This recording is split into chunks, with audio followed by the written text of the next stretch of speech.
What's up, guys? It's Super.Ultra. It's that time of the month again. We're going to do my April show and tell toy haul. And first off, a couple that I pre-ordered. This is the Obsidian Fury from Pacific Rim Uprising.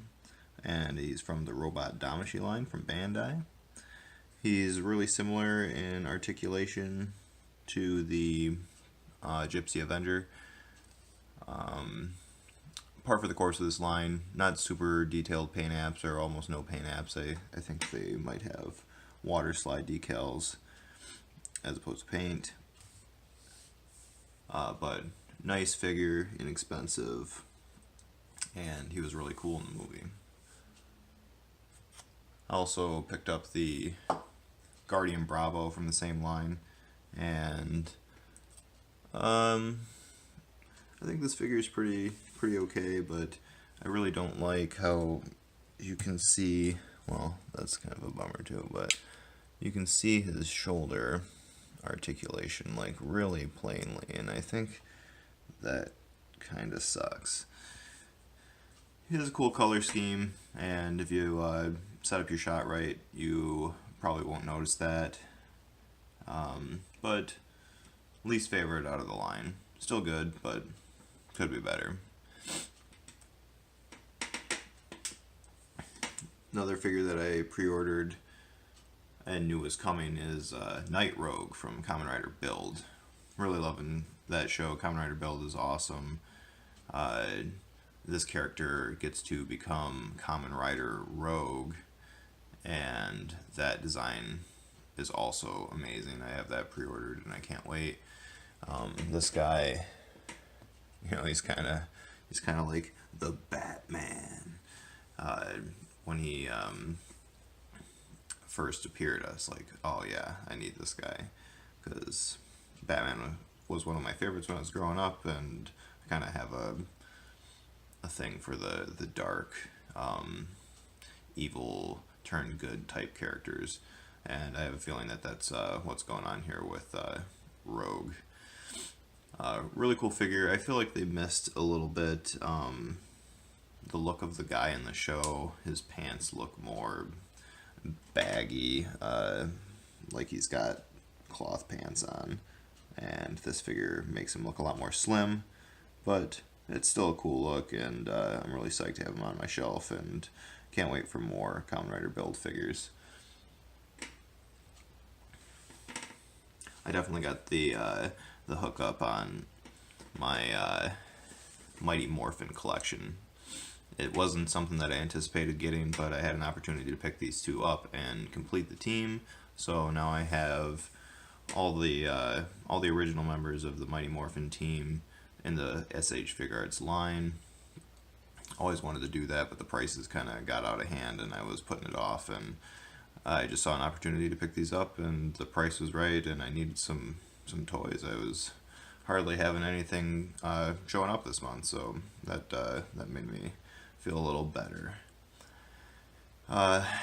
Something I saw on clearance, this little Finn from episode 7. He's the Walmart exclusive Black Series line. I have several figures from this line. It was one of the first things that I started picking up when I got back into collecting, because my roots are Star Wars figures, and the original vintage line with the super articulated figures are kind of where it's at. This is the spiritual successor to that line, and I saw him for $4, so why not? He actually looks really great. He looks a lot like John Boyega, I thought. For such a small figure, it's pretty great. And, you know, typical super articulated figure in this scale. He has a lot of joints that move, but you still can't get him to do too much. But it was worth the $4. In the background, I have something that I wanted to check out really bad when I first saw it. It's the Nova Revol Ubiquitous 1 LS, and that means that it's the light set. This set has LED features that you have to wire yourself, or like put them into it and arrange the wiring, which is super frustrating. This set looks cool when it's set up. I'm super happy to have it. It's going to be a nice part of my display, and I can use it for photography. I already have.